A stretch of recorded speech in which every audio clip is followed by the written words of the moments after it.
Chapter 26. Supermarket. I pulled open the freezer door, then blanked out on what I was looking for. I could feel the cold air wash down my legs as I started the timer on a whole section of frozen supermarket food going bad while I pondered my indecision. I needed to figure out two very important things. What direction should I take for the rest of my life, and what to throw into the oven for that night's dinner. I can't believe it. They took everything, I said to Linda. Linda did a 180 with the shopping cart and parked it in front of me. Took what? All the fish sticks? No, they took my paintings. All of them. I reached into the freezer and pulled out a frozen box of lasagna and showed it to her. Lasagna? Why not? She took the box and dropped it into our cart. What paintings? I thought you had them all delivered by those goofy musicians. We headed towards the produce section. I said, I had 5 paintings that I was working on that I wasn't going to give to Gary. They took them. Linda picked up a box of devil dogs and said while inspecting it, The musicians took your paintings to Gary? No, some art goons. Art goons. I guess Gary didn't react well to my bullshit modern art. He sent 2 guys to my loft to give me the shakedown. These guys didn't like the fact that I was making fun of expressionism. Gary sent over some art critics to intimidate you? I didn't know who the hell they were. Linda laughed as she placed the devil dogs back on the shelf. Did they have some biting, sarcastic remarks about your work? They wanted to beat me up. They were huge. So they just stole your stuff and walked off? Well, no, I said as I slouched against the shopping cart. They paid me. I thought they wanted to beat you up. That too. They pointed out that my contract said that any paintings I did beyond 2 a week would only be paid at a reduced rate. What did they pay you? $500.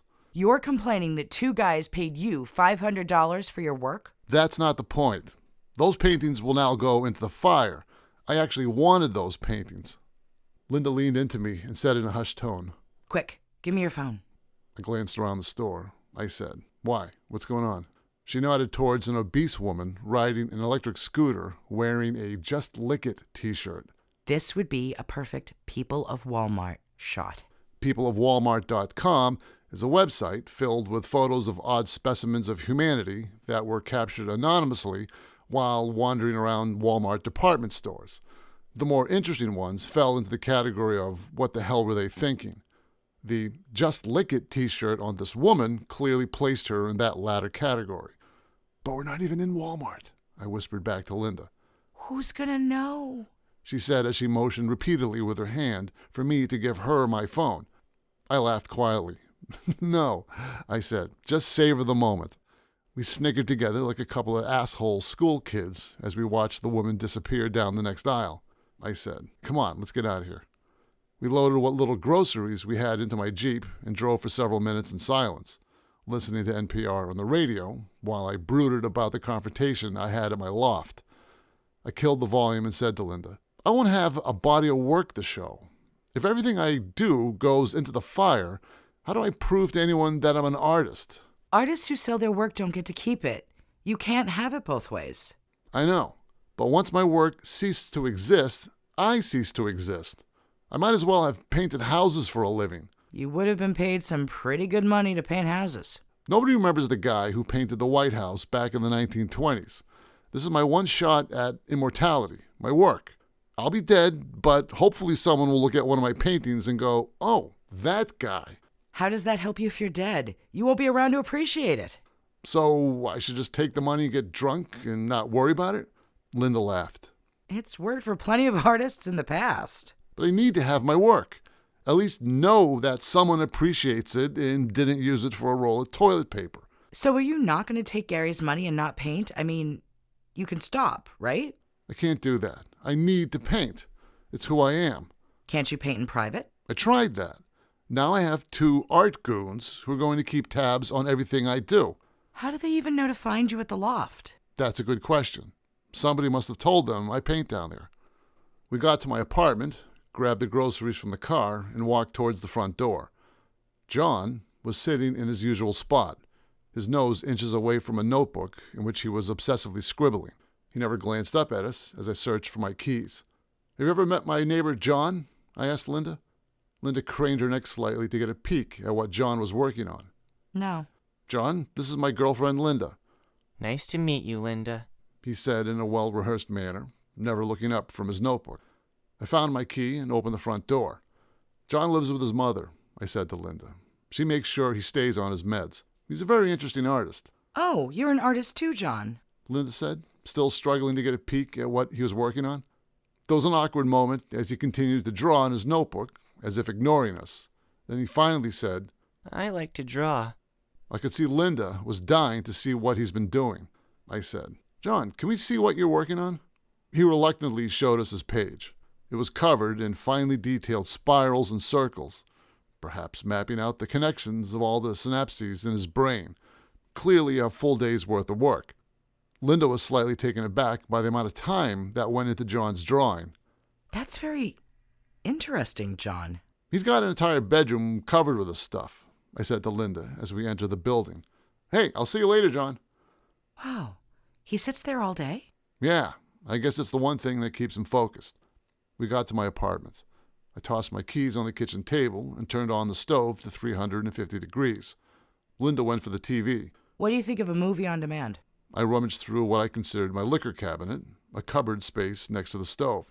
I said, Shit, we don't have any wine. Really? She said from the living room. I moved to the doorway. Linda was running through some movie choices with the remote. I said, While I was ranting about my life's work, we were supposed to have gotten... I stopped. There was a blank canvas sitting in the middle of my couch.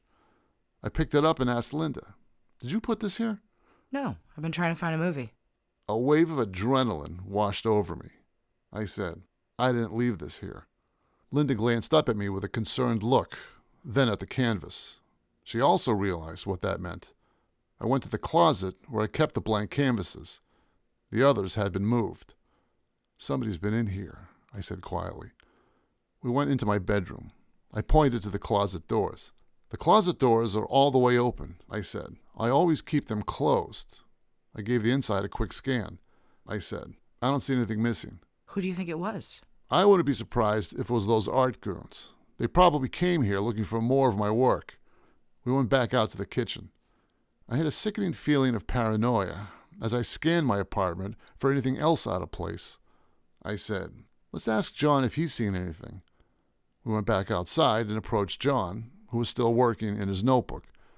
I asked him, John, did you see two guys entering or leaving the building today? John didn't look up from his work. They took a couch.